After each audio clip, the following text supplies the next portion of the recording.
नमस्कार आदरणीय दर्शकबिन स्वागत गर्दछु नयाँ अपडेटको साथमा उपस्थित भएको छु। मेरो नाम शङ्कर अधिकारी हो। दर्शकबिन अहिले बजारमा सिमेन्ट र डन्डीको मूल्य कति छ? मन्दीका कारण लामो समयदेखि सिमेन्ट उद्योगीले परल मूल्यमा चाहिँ सिमेन्ट बिक्री गरिरहेका छन्, तर डन्डीको मूल्य भने अन्तर्राष्ट्रिय बजारले निर्धारण गर्छ। निर्माण क्षेत्र अझै पनि लयमा नफर्कदा निर्माण सामग्रीको बिक्री बढ्न सकेको छैन। अहिले पनि सिमेन्ट र डन्डी उद्योगहरू आधाभन्दा कम क्षमतामा सञ्चालन भइरहेका छन्। बजारमा निर्माण सामग्रीको माग नबढेपछि मूल्य पनि बढ्न नसकेको सौरभ समूहका अध्यक्ष विष्णु नेउपानेले बताए। पहिलेदेखि नै दशैं तिहारको सिजन भनेको निर्माण सामग्रीको माग घट्ने समय हो। उनले भने तिहारपछि निर्माण क्षेत्रले गति समात्ला कि भन्ने अपेक्षा छ।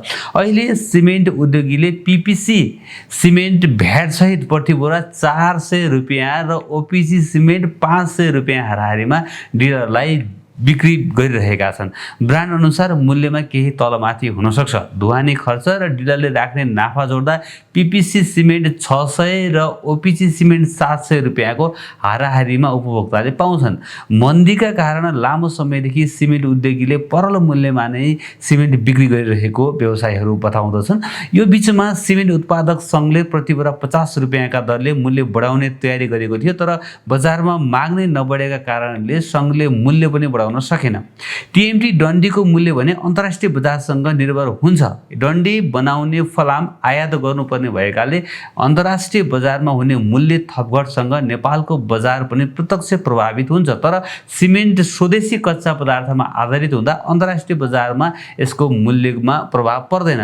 अहिले डन्डी उद्योगले कारखानाबाट भ्याट सहित 83 रुपियाँ प्रति किलोका दरले डिलरले डन्डी बिक्री गरिरहेका छन्। यो ब्रान्ड अनुसार हेरिकन 5 रुपियाँसम्म तलमाथि हुन सक्छ।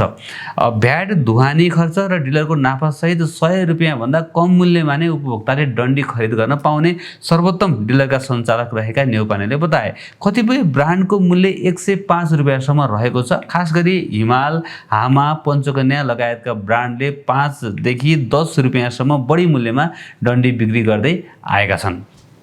कोभिडपछि अन्तर्राष्ट्रिय बजारमा कच्चा फलामको मूल्य बढ्दा डन्डीको मूल्य प्रति किलो 140 रुपियाँसम्म पुगेको थियो, तर पछिल्लो समय अन्तर्राष्ट्रिय बजारमा नै फलामको मूल्य घट्दा नेपाली उपभोक्ताले सरदर 100 रुपियाँ हाराहारीमा नै टीएमटी डन्डी किन्न पाएका छन्। यो ताजा अपडेट तपाईहरुमाझ राखेको छु। आशा छ आजको यस भिडियोबाट तपाईले पक्कै पनि लाभ लिनुभयो होला। सम्पूर्ण साथीहरुलाई एक पटक लाइक अनि च्यानललाई नयाँ हुनुहुन्छ भने सब्स्क्राइब गर्नको लागि अनुरोध गर्दै आजको यस भिडियोबाट म बिदा हुन्छु। भोलि बिहान नयाँ घर जग्गाको भिडियोको साथमा उपस्थित हुनेछु।